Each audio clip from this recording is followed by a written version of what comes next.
And we'll make this into a vote leave shop then for the day, so that the person will be on the cross. They'll be in Paul's pub, the Fountain, having a drink, where Nigel had a drink. People are worrying too much, there's so many things. Do we want to leave? Do we have absolutely. If the umpire goes here, Let's get it. Definitely. Why? Because the view is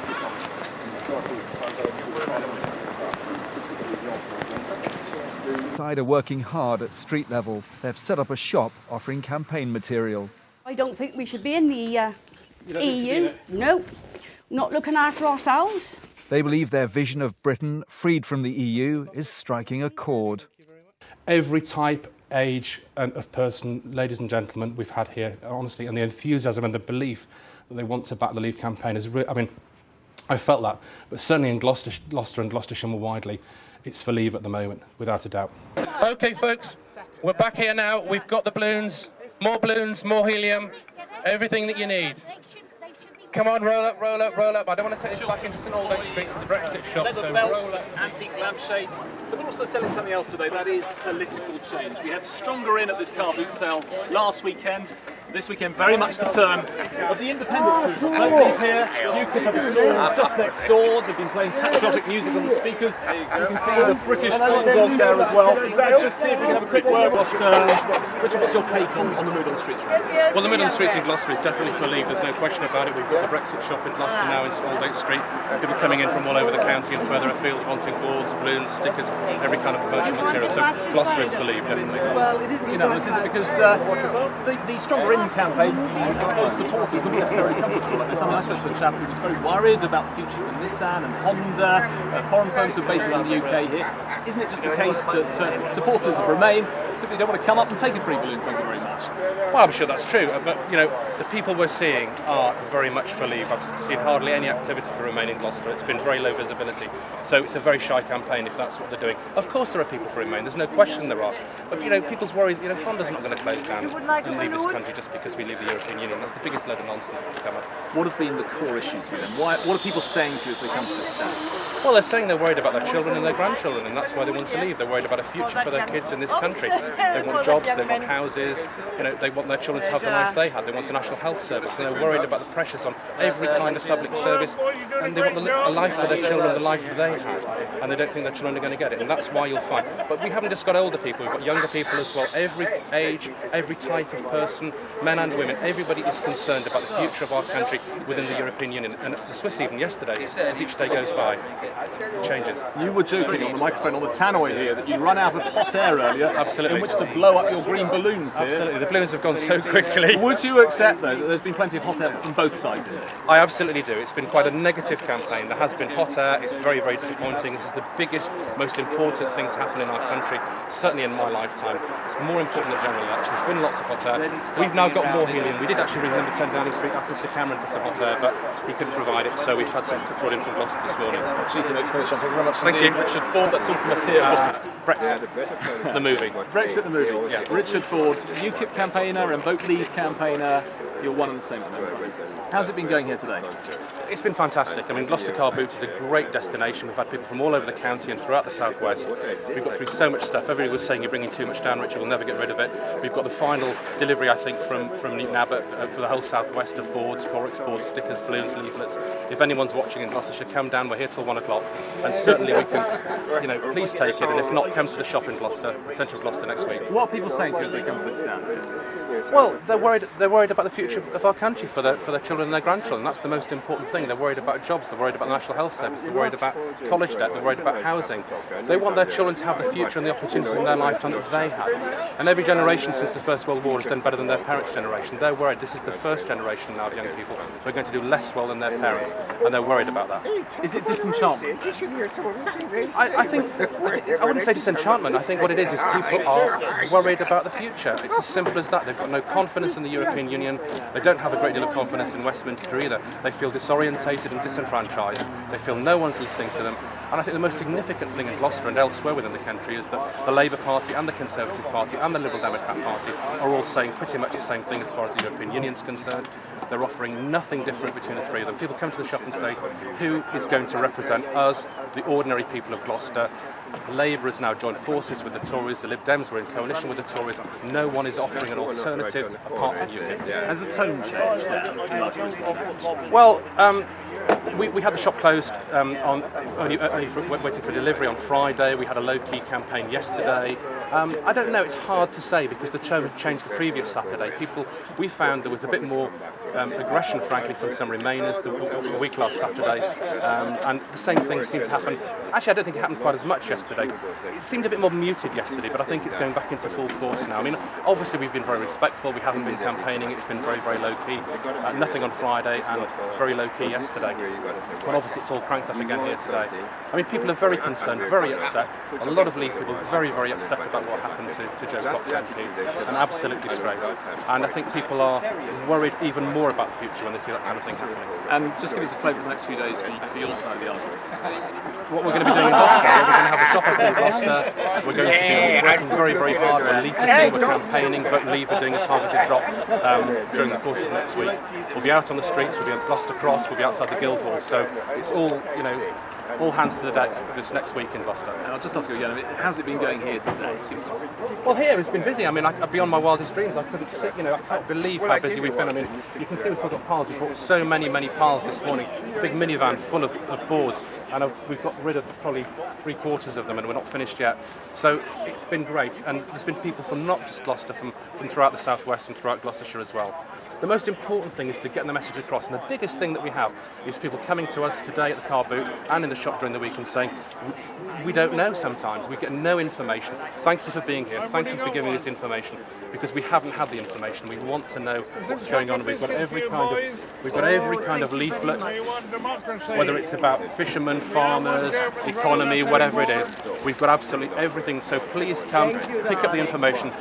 It's important that people are informed, and I think that's the biggest criticism that we've had. People say to us, why weren't you here weeks before in the shop? Well, we've been at the car boot for the last few weeks, but people feel disenfranchised. They don't really trust what they see on TV. I'm sorry to tell you that. They don't really trust what's in the press, and they want to have information from both sides. Now, Remain haven't been providing it. We've had Remain people come into the shop wanting Remain information. I'm saying, look, please get hold of Britain Stronger in Europe. There's a guy in Cheltenham promoting that. Yeah. We try to direct people who want Remain information as well. We have several leaflets called Facts, and we want to get the facts to the people. Because we didn't have the opportunity of spending £9.5 million in a government mailing like the government did. So we're very much in a David and Goliath battle, and I think David has been winning the argument, as you know. That's changing slightly, a little bit narrowing, but I think next week in the final furlong we'll get back and we'll gallop over the finishing line, and we will leave the European Union and we'll get our country back. It was a British bulldog backing out in Gloucester. Got balloons, badges, car stickers, whatever you need. Come to the side of the Union Jack.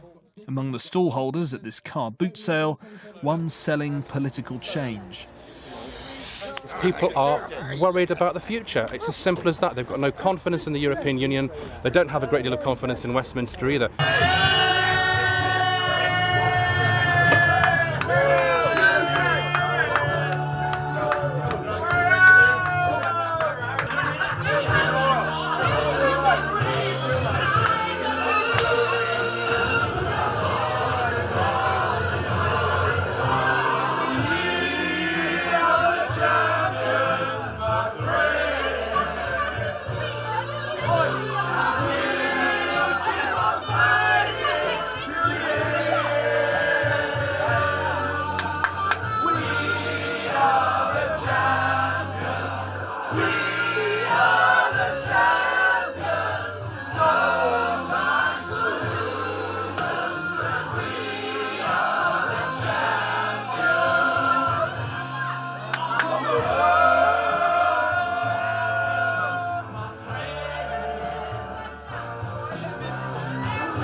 Champions.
Britain will leave the EU, the West turned out in high numbers to vote.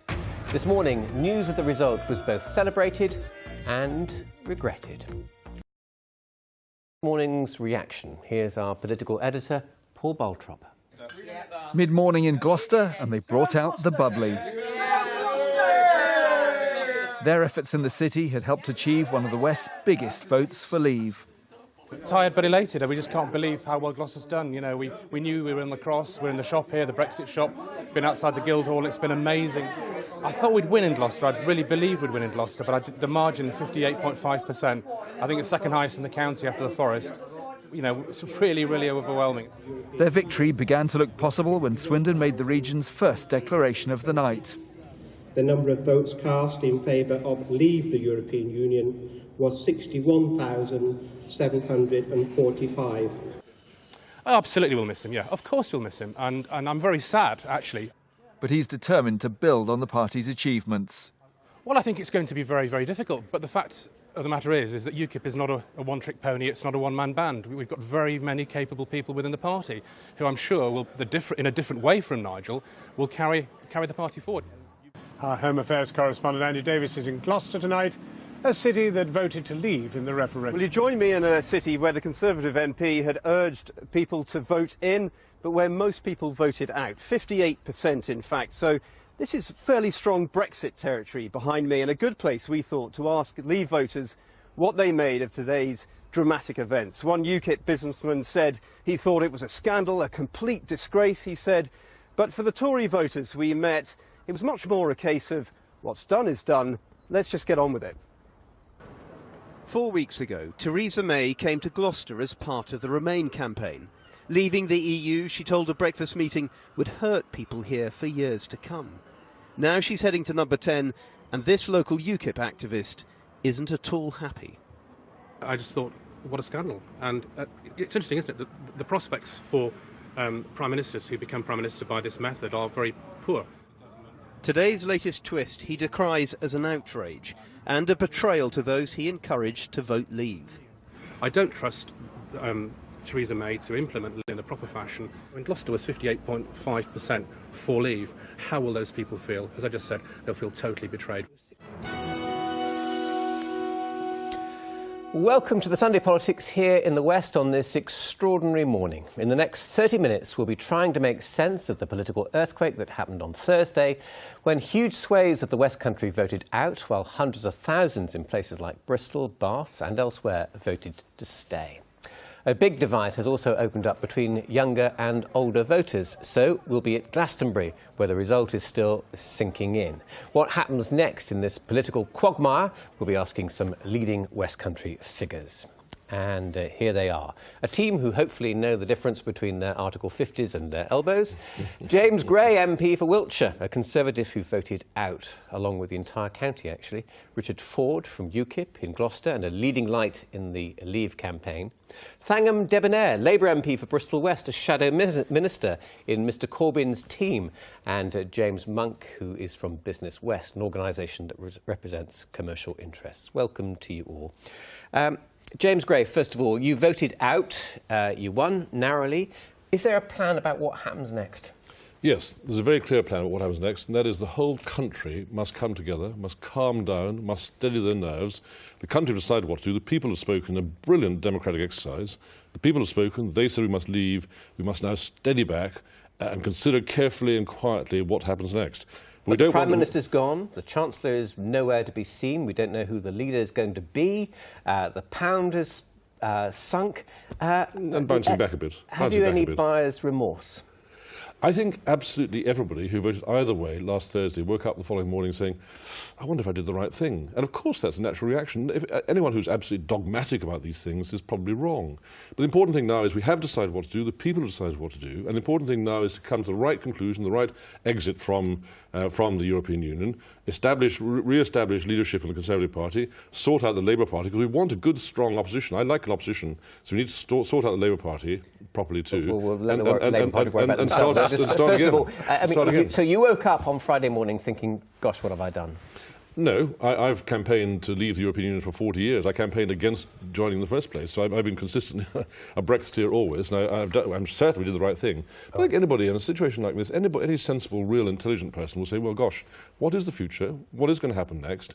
And we have to find a way of making the best thing happen that we possibly can do. Sangan Debonair from Labour, what are your feelings this morning?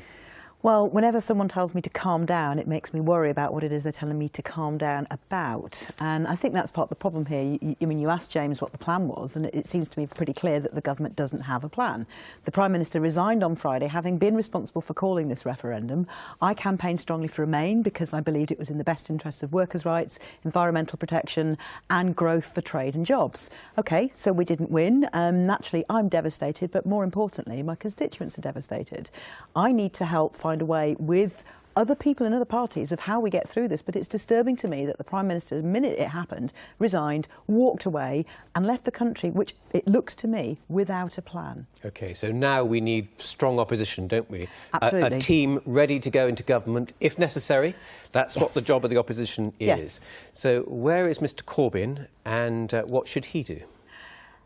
We're in a difficult time, obviously. I mean, Hilary Benn was sacked by Mr Corbyn last night in the middle of the night. I think it's always difficult to see why we would take difficult decisions like that in the middle of the night. I think that's troubling. Heidi Alexander, who has played an absolute blinder over the junior doctors' contracts dispute, has resigned. This is not someone who takes decisions lightly. And there are revelations this morning, tonight in the press, about apparent alleged problems in the leadership's attitude towards the European Union campaign. Now, if true, that's a real problem for me. I had hundreds of activists who worked their socks off campaigning for Labour Party policy, which was to remain in the European Union. If true, if the allegations about Mr Corbyn are true, and I don't know yet if they are, that's a real problem, because what we need is someone who actually believed in party policy. So you're saying that Mr Corbyn didn't have his heart in it, in fact didn't really want to win. Is that the allegation? Those are the allegations. I am concerned that if they are true, that's a real problem, because we need, at the moment, to be going into a general election with a strong, commanding leadership team. And what the problem is at the moment is we've got cabinet shadow secretaries of state who are resigning because they don't have confidence in him. That's a problem, because these are people who, like me, served Mr Corbyn, have chosen to take up posts that he offered us willingly. We chose to put our shoulders to the wheel and work hard as a team. I've done that. Others have done that. But where we are at the moment is my campaigners worked their socks off in a campaign which, if true, if the allegations are true, if he didn't pull his weight, that's a real problem for me, and I'm very concerned about it. OK, that sounds very much as if you're on the brink of resigning as a shadow minister. I'm certainly not going to do anything precipitous. What I'm intending to do is to carry on listening to the views of my constituents. They've certainly been getting in touch with me over the weekend.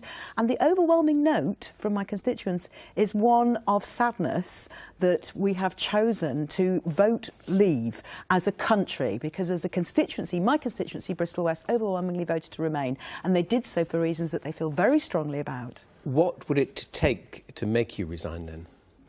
I think what's more important is what's going on in the country. I mean, I think that's where... But for you, I mean, you're obviously threatening it. What would it take to push you over the edge and say that's it? I'm not making any threats, and I don't really respond terribly well to threats. I prefer to take a measured, cool, hard look at what's going on, and that's what I'm doing today. It's what I did yesterday. It's what I'll continue to do.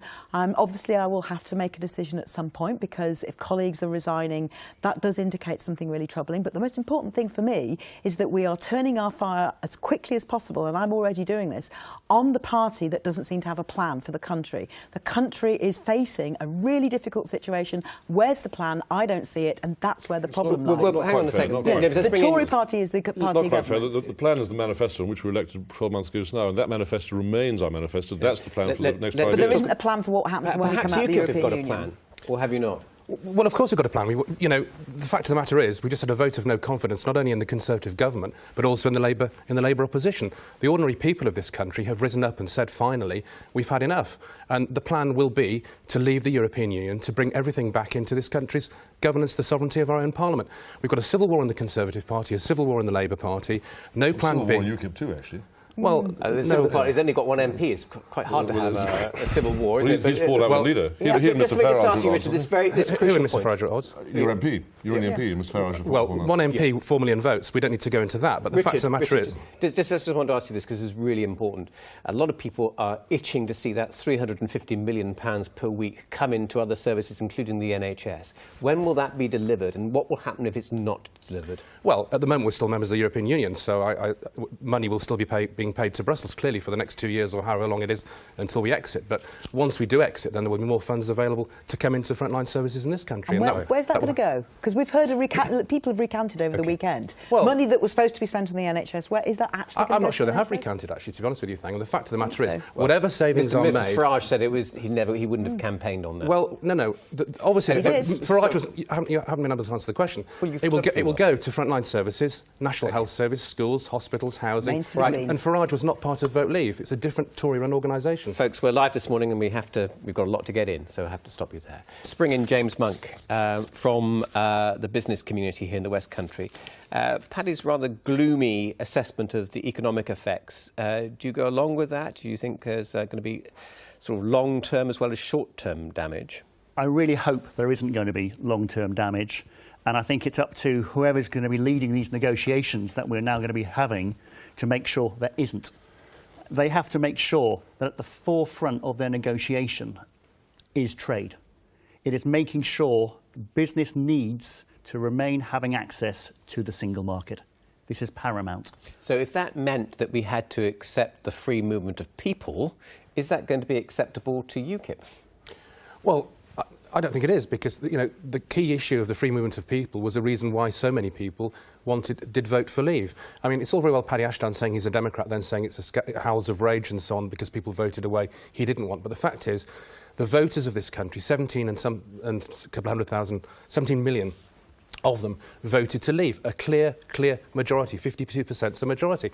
And of course, a key part was because they feel threatened, they feel they don't recognise their country any longer. That's what they did, and freedom of movement was a key part of that. OK, let's bring in Sangam. I mean, the people who didn't vote to remain, of course, in the West Midlands, in the North East, the Labour heartlands.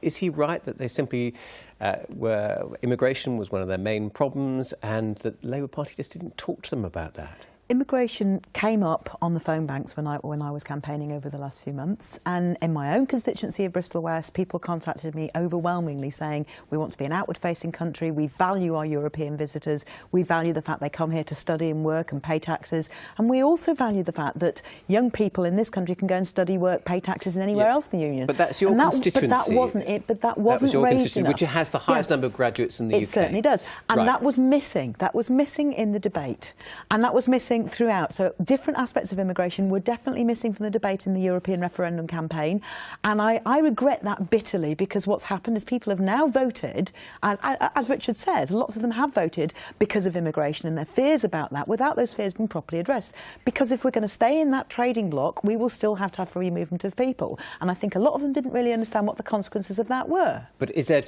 time for a change of tone by Labour, talking to these white working class men and women who feel that their country isn't the country that they knew and they grew up in?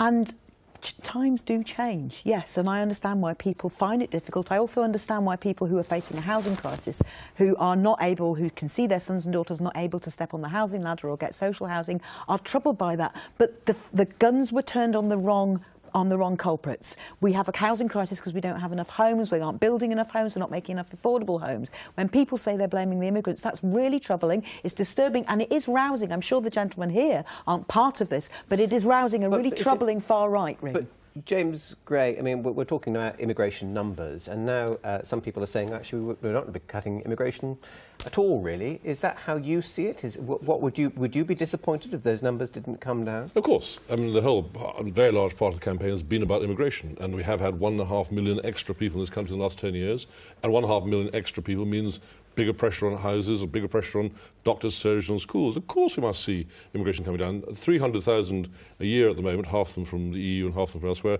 That's far too many. We cannot accommodate that. So what number would you expect from the EU? That's what we don't want to be tempted into a numbers game, but what we are doing is saying let's take back control of our own borders so we can decide how many people we want to come here, who they should be, how long they should come here. But a numbers game is a sort of doesn't make any sense. But we how just are you need to going to control run the it. NHS? How are you going to run the NHS? You have controlled immigration. 10% of the NHS workforce comes from the EU. Absolutely. 10%. No, absolutely. I've just had political treatment. I wouldn't want to do without any of those people. No one's saying that. Skilled. No one is saying that. 100% agree. People are saying that. 100% agree. You get rid of free movement of people. Where's that? No one is against immigration per se. 100% agree with you. Thank you. You're absolutely right. Nobody's saying don't bring in people to work in the NHS. Well, I think they of course are. they are. No, they're not. What we're saying is we must decide. Parliament must Not decide exactly the welcome who brings them in. mat, though, is it? Well, we decide who it is, as we do with regard to. But people are welcome from the EU or from further afield. And there are jobs here. Brazil, Australia, yes, if there's a job and it's controlled, fine. James, immigration. You're the only non-politician here. You've been sitting there rather quietly. I will bring you in before we finish again, I promise. Thank you, because business actually does care drastically about having skilled workforce. Cheap it is labour. vital. Sure. No, not cheap labour. Cheap labour plays its role. Valued labour, but skilled labour. Sure. We will not have successful companies told off without for not it. moving on. Sorry. Because we've got to pause just for a minute. Right, well, I'll try and take back a bit of control here. James, let me bring you in from the business community once more quickly. How quickly do you think we need political stability and decisions made? We need stability before the markets open on Monday morning, really. We need a plan to be laid out of how we will be entering into negotiations. I don't think the business community is saying necessarily Article 50 needs to be put in place straight away. We need to be talking, we need to be negotiating to make sure this divorce, whilst the Germans are saying it's not going to be punitive, divorces are very rarely friendly. They get acrimonious. Trade is vital, and trade will be one of the key bargaining points. Do you see as job well losses in access the and West? migration. Do you see job losses in the West? If we get it wrong, yes. How many?